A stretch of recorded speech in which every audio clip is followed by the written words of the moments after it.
High court హైడ్రాని స్పష్టంగా సూటిగా ప్రశ్నించింది. మీరు నోటీసులు ఇవ్వకుండా ఎందుకు కూల్చారు? నోటీసులు ఇవ్వకుండా కూల్చమని ఎవరు చెప్పారు? నోటీసులు ఇవ్వడానికి కూడా మీరు సమయం ఇవ్వకుండా కూల్చేస్తారని చెప్పి ఈరోజు ఒక హైడ్రాకి వ్యతిరేకంగా పిటిషన్ అయింది కదా, దాఖలైనటువంటి ఆ పిటిషన్ని పరిశీలించినటువంటి హైకోర్టు ఈ విషయం చెప్పింది. శేర్లింగంపల్లి మండలంలో పరిధిలో ఉన్నటువంటి ఆ కొండాపూర్ సర్వే నెంబర్ 60లో ఉన్నటువంటి 350 గజాల స్థలంలో ఒక ప్రైవేటు వ్యక్తి పెమ్మసాని సుధారాని తన యొక్క స్థలంలోనే ఇల్లు కట్టుకొని వాచ్మెన్కి కూడా ఒక గది నిర్మిస్తే హైడ్రా వాళ్ళు వచ్చేసి దాన్ని కూల్చేశారు మొన్న. అప్పుడే ఆవిడేమొచ్చేసి తన లాయర్ల ద్వారా పిటిషన్ దాఖలు చేయించారు హైకోర్టులో. దాన్ని పరిశీలించినటువంటి హైకోర్టు మీరు ఏ విధంగా నోటీసులు ఇవ్వకుండా కూల్చేశారు అంటే, మేము ఆ యొక్క సర్వే నెంబర్ 60ని కూల్చమని ఆదేశాలు ఇవ్వలేదు, సర్వే నెంబర్ 59లో ఉన్నటువంటి ప్రభుత్వ భూమి చుట్టూ ప్రహరీ వేయమని మాత్రమే ఆదేశాలు ఇచ్చాము అని చెప్పారు. మరి అలాంటప్పుడు ప్రైవేట్ భూమిలో ఉన్నటువంటి ప్రహరీ గోడని వాచ్మెన్ గదిని ఎందుకు కూల్చేశారు? పోనీ నోటీసులు ఇచ్చారంటే నోటీసులు కూడా ఇవ్వలేదు. మరి మీకు ప్రభుత్వ భూమి ఏదో ప్రైవేట్ భూమి ఏదో మీకు తెలియదా? మీ తహసీల్దారులు చెప్పరా? రెవెన్యూ ఆఫీసర్ల దగ్గర లిస్ట్ ఉండదా? దానికి సంబంధించిన ఏమీ లేవా? కలెక్టర్ దీని గురించి ఏం చేయలేదా అని ఇప్పుడు హైకోర్టు అడిగింది. తహసీల్దార్ని కూడా సూటిగా ప్రశ్నించింది. మీకు అది తెలియదా? ప్రభుత్వ భూములు ఏవో తెలియవా? ప్రైవేట్ భూములు ప్రభుత్వ భూములు తెలియవా అని అడిగితే, నేను మొన్న ఫిబ్రవరిలో వచ్చాను సార్, మరి నాకు ఇంతకుముందు వచ్చినటువంటి వారికి తెలియాలంటే, మరి ఆ ఇంతకుముందు ఉన్నటువంటి వ్యక్తి వెంకటరెడ్డిని రమ్మనండి, ఆయన్ని మొత్తం వివరాలు పట్టుకొని 11వ తారీఖుని రమ్మని అని చెప్పి హైకోర్టు ఏమొచ్చేసి ఆదేశాలు జారీ చేసింది. దీనికి మన రంగనాథ్ గారు ఏమొచ్చేసి ఏమంటున్నారో విందాం. ఫాతిమా కాలేజ్ ఏవైతే ఉన్నాయో సలకం చెరువులో, ఆ ఫాతిమా కాలేజీలు వాటిని మాత్రం మీరు కూల్చడం లేదు, మిగతా అన్నింటినీ కూడా కూల్చేశారు.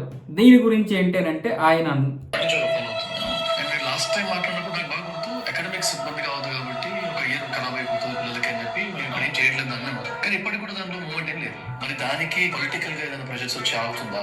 ఓల్డ్ సిటీలో ఎంఐఎం లీడర్స్ మీద చేయట్లేదు, ఫాతిమా కాలేజ్ దగ్గరికి వెళ్ళినప్పుడు కూడా ఎంఐఎం మీద స్పెషల్ ప్రేమ, భయపడుతున్నారు, ఇలా అనేటటువంటి ఒక నెరేటివ్ తీసుకెళ్ళారు. సో ఇక్కడ ఓవైసీ కాలేజ్కి వచ్చేటప్పటికి దాంట్లో దాదాపు వేల మంది చిల్డ్రన్ చదువుతున్నారు. అక్కడ ముస్లిం పిల్లలు, హిందూ పిల్లలు, 20% హిందూ పిల్లలు పూర్ బ్యాక్గ్రౌండ్ నుంచి వచ్చినారు. వాళ్ళ ఫీజు ఏం ఛార్జ్ చేయరు. అండ్ ఇంగ్లీష్ మీడియం ఎడ్యుకేషన్ అనమాట, ఇంగ్లీష్ ఎడ్యుకేషన్. ఫీజు లేదు, ఫీజు లేదు, పథకాలలో ఫీజు లేదు, ఫీజు లేదు. దాంట్లో దాదాపు ఎంతమంది 10,000 మంది దాకా చదువుతున్నారు, కేజీ టు పీజీ అనమాట. అది ఇంగ్లీష్ ఎడ్యుకేషన్. ఇక్కడ 100 స్కూల్స్ ఉన్నాయి. మేము అన్నింటినీ మొత్తం కూలగొట్టి నాకు నేను ఎంత చేసి శ్మశానం చేద్దాం అనేది కాదు కదా. So we wanted to set in ఒక డిటరెన్స్ ఫస్ట్. ఈ 10,000 మంది రేపు చదువుకొని బయటకు వచ్చి దేశానికి ఎంత మంచి చేయటం అనేది ఉంటుంది. ఫ్యామిలీస్ 10,000 ఫ్యామిలీస్ తయారైతుంటే కనుక కంట్రీకి ఎంత కాంట్రిబ్యూట్ చేస్తారు. ఇవి ఒక్క ఫాతిమా కాలేజ్ ఎందుకు, మరి 1000 కాలేజీలు కూలగొడతాం. మన ఆలోచన కాలేజీలు కూలగొట్టడం, అందరినీ మొత్తం స్టూడెంట్స్ రోడ్డు మీద కొట్టడం కాదు. ఒక ప్రభుత్వ ఆఫీసరు ప్రజల గురించో పిల్లల గురించో ఆలోచించి మాట్లాడారు. ఇందులో ఒక రాజకీయం కూడా ఉంది. వాస్తవంగా చెప్పాలంటే ఆయన పని అది కాదు. ఆయన దానికి మించి ఆలోచించారు. రంగనాథ్ గారు పిల్లల భవిష్యత్తు గురించి ఆలోచించారు. రేపు ఈ 10,000 మంది బయటకు వచ్చినప్పుడు ఏ విధంగా ఆలోచిస్తారు అంటే, దేశానికి ఎంతో సేవ చేద్దామని అనుకున్నటువంటి వీరు ఈ విధంగా రోడ్డు మీద పడితే వీళ్ళలో నెగిటివ్ కూడా వచ్చేస్తుంది అన్న విధంగా కూడా మాట్లాడారు. ఈ 10,000 మంది అనేది ఈ రోజు తాగదు. 10,000 మంది ప్రతి సంవత్సరం రారు. ఏదైతే చివరి సంవత్సరం ఉందో ఆ చివరి సంవత్సరం వాళ్ళు వస్తుంటారు. మళ్ళీ ఈ కింద నుంచి ఏదైతే ఉందో ఎల్కేజీ యూకేజీ అది మళ్ళీ జాయిన్ అవుతూ ఉంటారు. కాబట్టి అది ఇంకా ఇది తరగనటువంటిది, అది నిధి వాళ్ళకి. సరే, పోనీ ఆయన మంచిగానే ఆలోచించారు. మరి ఆ పిల్లలు ఎవరైతే ఆలోచించారు, అయినా మరి ఇల్లులు కూల్చేశారు కదా, ఆ ఇంట్లో పిల్లలు లేరా? వాళ్ళు రేపు భవిష్యత్తు తరానికి పనికిరారా? వాళ్ళు రేపు ఈ దేశంలో ఉపయోగపడరా? చివరికి పిల్లలు స్కూల్ పుస్తకాలు కూడా, ఆ పుస్తకాలు తీసుకురావడానికి కూడా మీరు సమయం ఇవ్వలేదు కదా సార్. ప్రతి ఇంట్లో కూడా 2-3 పిల్లలు ఉంటారు కదా సార్, ఒకరో 2-3 ఉంటారు కదా.